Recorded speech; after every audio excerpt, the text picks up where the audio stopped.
नमस्कार विद्यार्थियों, आज हम कक्षा 10 विषय हिंदी बहुविकल्पीय प्रश्नोत्तर पर बातचीत करेंगे।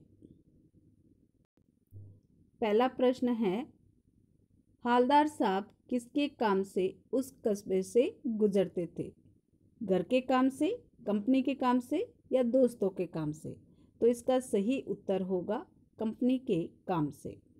प्रश्न 2, उस कस्बे में किसकी मूर्ति लगी हुई थी? महात्मा गांधी जी की, नेताजी की, भगत सिंह की? सही उत्तर होगा उस कस्बे में नेताजी की मूर्ति लगी हुई थी।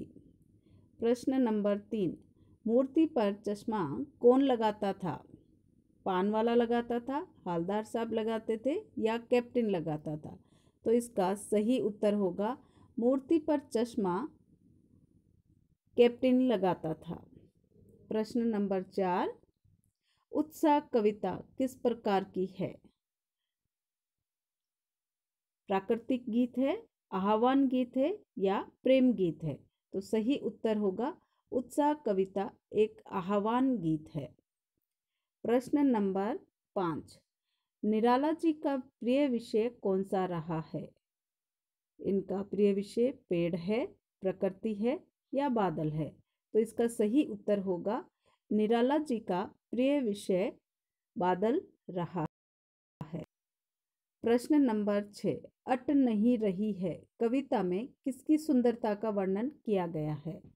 श्रावण महीने की सुंदरता का, कार्तिक महीने की सुंदरता का या फाल्गुन महीने की सुंदरता का? तो इसका सही उत्तर होगा अट नहीं रही है कविता में फाल्गुन महीने की सुंदरता का वर्णन किया गया है। प्रश्न नंबर 7, कन्यादान कविता में माँ अपनी बेटी को क्या सीख दे रही है? देखिए, परिवार की परंपराओं की शिक्षा दे रही है, समाज के आदर्शों की शिक्षा दे रही है या परंपरागत आदर्शों से हटकर शिक्षा दे रही है? तो इसका सही उत्तर होगा कि कन्यादान कविता में माँ अपनी बेटी को परंपरागत आदर्शों से हटकर रहने की शिक्षा दे रही है। प्रश्न नंबर 8, माँ की अंतिम पूंजी किसे माना गया है? बेटे को, बेटी को या धन को? तो इसका उत्तर होगा कि माँ की अंतिम पूंजी बेटी को कहा गया है। कन्यादान कविता में कवि ऋतुराज की कौन सी भावना व्यक्त हुई है? स्त्री के प्रति उपेक्षा, स्त्री के प्रति संवेदनहीनता या स्त्री के प्रति संवेदनशीलता? तो इस प्रश्न का सही उत्तर होगा कि इस कविता में कवि ऋतुराज ने स्त्री के प्रति संवेदनशीलता का भाव व्यक्त किया है। प्रश्न नंबर 10, समाज में नाक को किस रूप में माना जाता है? इज्जत के प्रतीक के रूप में, वाहवाही के रूप में, समाज में दिखावे के रूप में? तो यहाँ पर सही उत्तर होगा कि समाज में नाक को इज्जत के प्रतीक के रूप में माना गया है। प्रश्न नंबर 11, जॉर्ज पंचम की नाक कहानी कौन सी शैली में लिखी गई है? संस्मरण शैली, आत्मकथा, कथा, कथ्यात्मक शैली या व्यंग्यात्मक शैली? तो यहाँ पर इसका सही उत्तर होगा जॉर्ज पंचम की नाक कहानी व्यंग्यात्मक शैली में लिखी गई है। प्रश्न नंबर 12, जॉर्ज पंचम की नाक कहानी में लेखक ने किस पर गहरी चोट करी है? औपनिवेशिक दौर की अच्छी सोच पर, औपनिवेशिक दौर की बुराइयों पर, सत्ता से जुड़े लोगों की औपनिवेशिक दौर की ओछी मानसिकता पर? तो यहाँ पर सही उत्तर होगा कि सत्ता से जुड़े लोगों की औपनिवेशिक दौर की ओछी मानसिकता पर यहाँ इस कहानी में गहरी चोट की गई है। प्रश्न नंबर 13, वर्तमान में महानगरीय जीवन शैली किस प्रकार की बन गई है? देखिए, यत्रवंत बन गई है, खुशहाल बन गई है, परंपराओं से युक्त है? तो इसका सही उत्तर होगा वर्तमान में महानगरीय जीवन शैली यंत्रवत बन गई है। प्रश्न नंबर 14, साना साना हाथ जोड़ी वाक्य कौन सी भाषा से लिया गया है? हिंदी भाषा से, गुजराती भाषा से या नेपाली भाषा से? तो इसका सही उत्तर होगा साना साना हाथ जोड़ी वाक्य नेपाली भाषा से लिया गया है। प्रश्न नंबर 15, साना साना हाथ जोड़ी पाठ कौन सी शैली में लिखा गया है? यात्रा वृत्तांत शैली, संस्मरणात्मक शैली, आत्मकथात्मक शैली। तो यहाँ पर सही उत्तर होगा साना साना हाथ जोड़ी पाठ यात्रा वृत्तांत शैली में लिखा गया है। प्रश्न नंबर 16, आपके बुलाने पर वह आ जाएगा।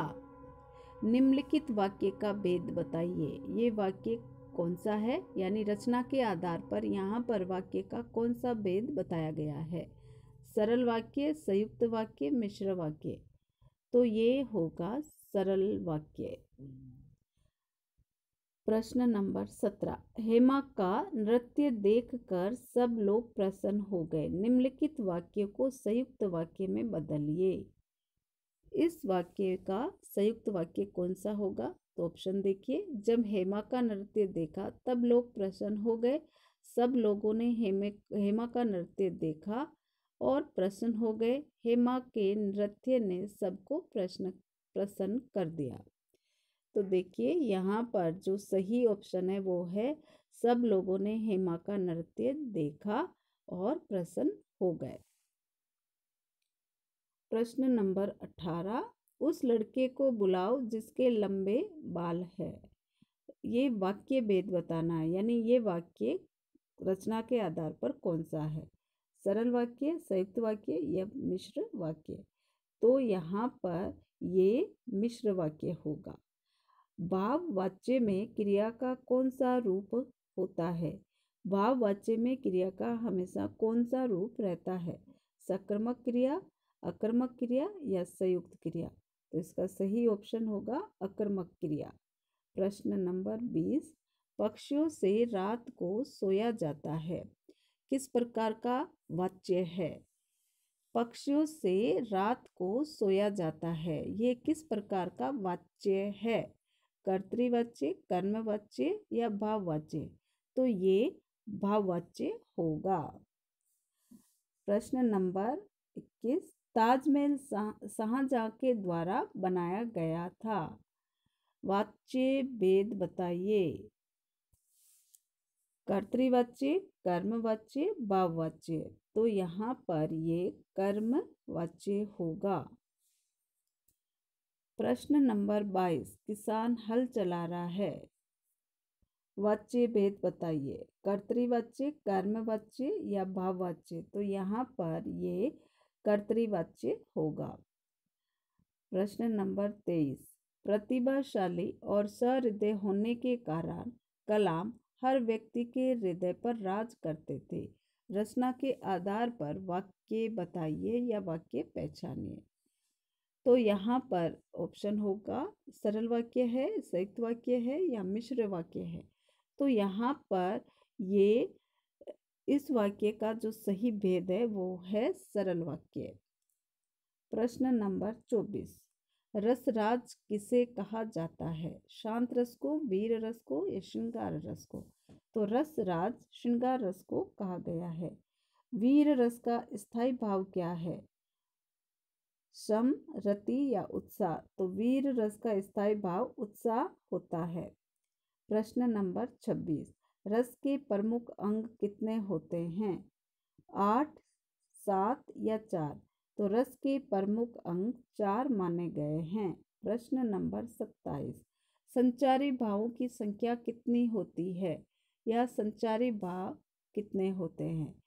35, 34 या 33। तो इसका सही उत्तर होगा 33। सिर पर प्रश्न नंबर 28 या 28, सिर पर बैठ्यो काग आँखी दो खात निकारत। पंक्तियों में कौन सा रस का भाव है? शांत रस, वीर रस या विभत्स रस। तो यहाँ पर सही ऑप्शन है विभत्स रस। 29 प्रश्न देखिए, यशोदा हरि पालने झुलावे। पंक्तियों में कौन सा रस है? अद्भुत रस, भक्ति रस या वात्सल्य रस। तो इन पंक्तियों में वात्सल्य रस होगा। प्रश्न नंबर 30, सात्विक अनुभाव के कितने भेद होते हैं? सात्विक अनुभाव के भेद कितने होते हैं? 6, 9 या 8। तो इसका सही ऑप्शन होगा 8। प्रश्न नंबर 31, कवि निराला बादलों को किस रूप में देखते हैं? कवि निराला बादलों को किस रूप में देखते हैं? क्रांति के रूप में, परिवर्तन के रूप में या उपरोक्त सभी? तो यहाँ पर सही उत्तर होगा कि कवि निराला ने बादलों को क्रांति और परिवर्तन दोनों रूप में देखा है। तो सही ऑप्शन है उपरोक्त सभी।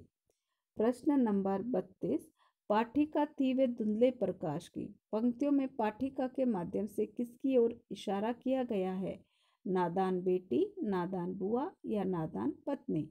तो यहाँ पाठिका शब्द नादान बेटी के लिए आया है। प्रश्न नंबर 33, हालदार साहब भावुक क्यों हो गए थे? मूर्ति पर सरकंडे का चश्मा देखकर, मूर्ति पर रियल चश्मा देखकर, मूर्ति को बिना चश्मे की देखकर? तो यहाँ पर सही उत्तर होगा मूर्ति पर सरकंडे का चश्मा देखकर। प्रश्न नंबर 34, जॉर्ज पंचम की नाक कहानी किस प्रकार की पत्रकारिता के विरुद्ध खड़ी दिखाई देती है? सामाजिक पत्रकारिता के, व्यावसायिक पत्रकारिता के, आर्थिक पत्रकारिता के? तो इसका सही उत्तर होगा जॉर्ज पंचम की नाक कहानी व्यावसायिक पत्रकारिता के विरुद्ध खड़ी दिखाई देती है। प्रश्न नंबर 35, साना साना हाथ जोड़ी यात्रा वृत्तांत में किसका अद्भुत मेल है? यानी इस पाठ में बताया गया है कि साना साना हाथ जोड़ी पाठ में किसका अद्भुत मेल बताया है? सौंदर्य और पीड़ा का, प्रकृति और सौंदर्य, पहाड़ और बर्फ का? तो इसका सही उत्तर होगा साना साना हाथ जोड़ी पाठ में सौंदर्य और पीड़ा का अद्भुत मेल है। तो ये थे कुछ प्रश्न जो आपकी पाठ्य पुस्तिकाओं से लिए गए थे, जिसमें क्षितिज, कृतिका और व्याकरण से जुड़े हुए महत्वपूर्ण प्रश्न हैं।